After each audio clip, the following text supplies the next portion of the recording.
أهلا وسهلا بكم أصدقائي في بنت زمان. اليوم راح نشارك معاكم وصفة الشخشوخة اللي كان طلب من إحدى المتتبعات الوفيات. أنا راح نديرها بالدجاج عرب بعد ما نقيته وغسلته. وهذه الشخشوخة تاعي اللي كنت أنا درتها في الدار، يعني خدمتها وحدي. هذه شخشوخة الظفر نقولوا لها، وكاين انواع بزاف منها شخشوخة الصيار. كما نعرفوا الجزائر راهي غنية بالانواع تاع الشخشوخة. اول حاجة قطعت الدجاج تاعي، درته في القدرة تاع الطين، وزدت له البصلة الملحية وطماطم مع الثوم. دوك ديتهم فوق النار يتقلاو. دوك راح نزيد التوابل تاعي. انا درت الملح، درت الفلفل الاحمر حلو مغرف، ونص كزبر مرحي، ونص مغرف فلفل كحل. نكملوا نقليوهم مليح. بعد ما يتقلاو نزيدوا لهم الطماطم.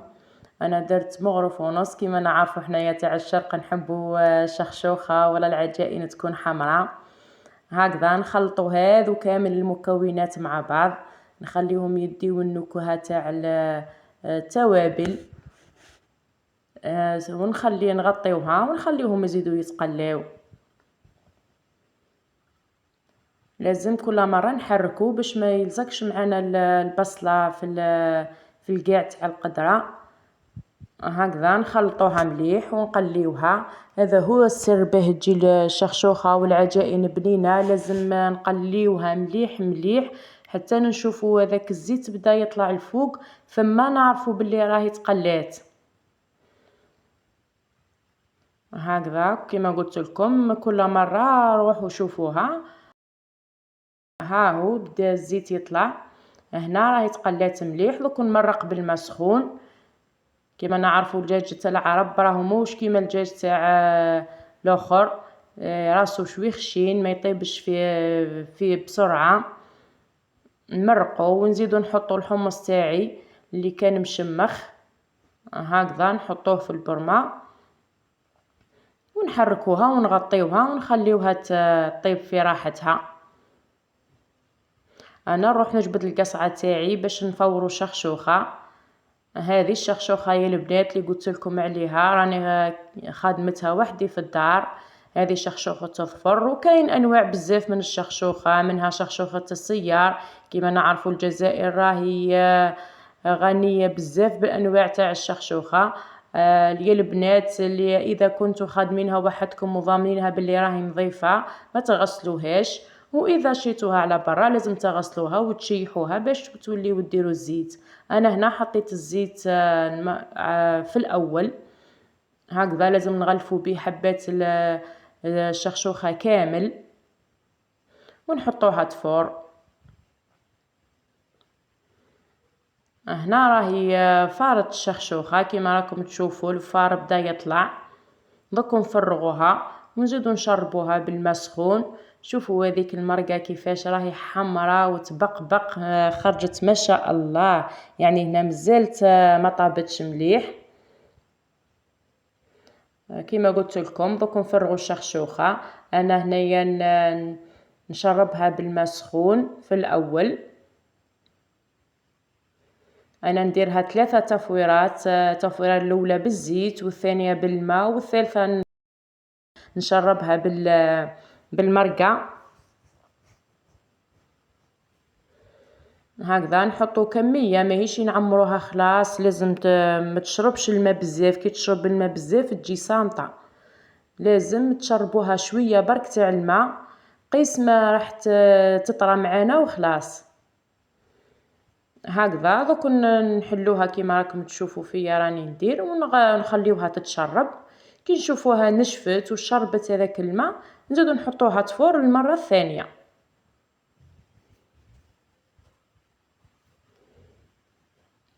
هذه شخشوخه بالدجاج عرب. وكاين اللي يديرها كيعود واحد مقدور ويديرها باللحم الاحمر، راح تجي بنينه بزاف. هنا يا البنات ريحه دجاج عرب مع التوابل تاع الشخشوخه دايره حاله في الكوزينه. والله غير الريحه راهي من بعيد تشميها. هنا راهي فارت التفويره الثانيه. المرقة تاعي راهي تهبل، الله يبارك. دوك نزيدو لها شويه ماء على خاطر راهي نشفت، ولازم نزيدو دايما الماء مغلي، ما نديروش الماء بارد هكذا باش يطيب لنا الحمص ويطيب لنا الدجاج. دوك نفرغوا الشخشوخه هكذا، نزيدو المره هذه الاخيره راح نشربها بالمرقه كيما راكم تشوفوا. حطوا ربعه هكذا مغارف ولا 3 هكذا. دوك تشرب لي المرقه، نزيدو نحطوها تفور بالمرقه تاعها، راح تتشرب وتجي بنينه، يعني تقدري تاكليها بلا ما نجمروها في البرمه هكذا. نحلوها كامله نخليوها تتشرب. شوفوا كيف خرجت كل حبه واحده، هنايا راهي بدات تطرى معايا وطريه. شوفوا كيفاش نهز فيها وكل حبه وحدها، ما كانش حبه لازقه مع اختها. دوك نزيدو نحطوها تفور، هذه التفويره الاخيره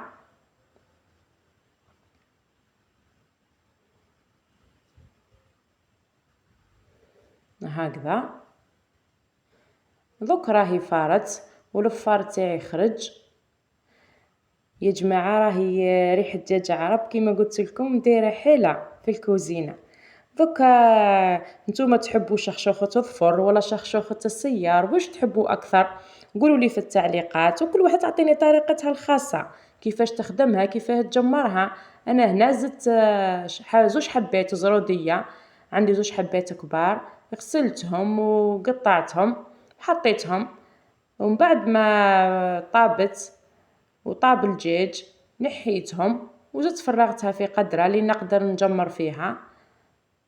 انا ما نكثرش بزاف لاصوص على خاطر ديجا راهي مفوره بالمرقه، يسمى راهي دات هذاك الطعم تاع المرقه. ونقص للنار خلاص ونخليوها تتجمر في عقلها هكذا كيما راكم تشوفوا. في الاخير نزيد لها شويه زبده، اللي عنده زبده البقرات احسن واحسن، انا ما عنديش درت زبده عاديه. وما ننساوش القرن تاع الفلفل الاخضر نلوحوه في الاخير، راح يطلق بنا روعه. هنا راهي نشفت معايا، ما زدت لها ولا قطره تاع ماء، يسمى راهي طابت في مرقتها